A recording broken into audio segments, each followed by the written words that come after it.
Nze Zambali Blasso Mukasa. Mu nsi muno buli kitonde Katonda kyeyatonda yakiyimirizaawo wabeewo ekyokulabirako kye tukijjako era singa ebitonde bino mubiyigirako nandibadde sikomangawo kwogera nammwe ebigambo bino. Naye njagala tubeeko kye tuyiga.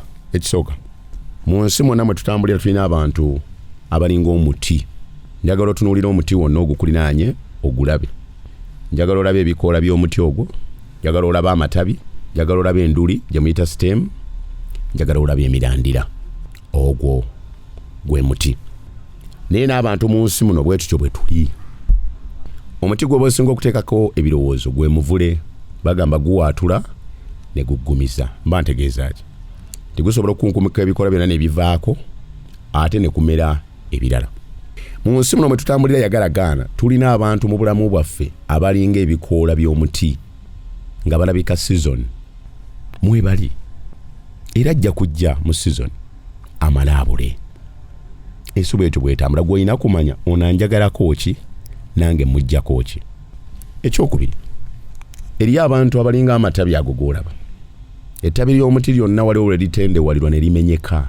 Abo bantu b'oyamba, b'owaniridde, b'okutteko. Naye bwe basukka ennyo naawe ojja kutendewalirwa, ojja kumenyeka. Ekyo kyeteekemu obeere n'obuzito bw'onoosobola okuwanirira mu nsi muno. Kubanga abantu buli kaseera bajja kubeerawo nga bakwekutteko. Naye naawe olina okumanya ky'owanirira. Naye benjagala olowoozeeko ennyo be bantu abalinga emirandira gy'omuti. Babeerawo nga bakuwaniridde, nga bakusabira, naye ng'ensi tebalaba. Abo bakulu mu nsi yaffe era mu bulamu bwaffe. Ofuna obuzibu ne bateekawo omukono omunene. Ofuna essanyu ne babeerawo. Ate nga tebaagala nsi ebalabe era nga tebabikola kubawaana.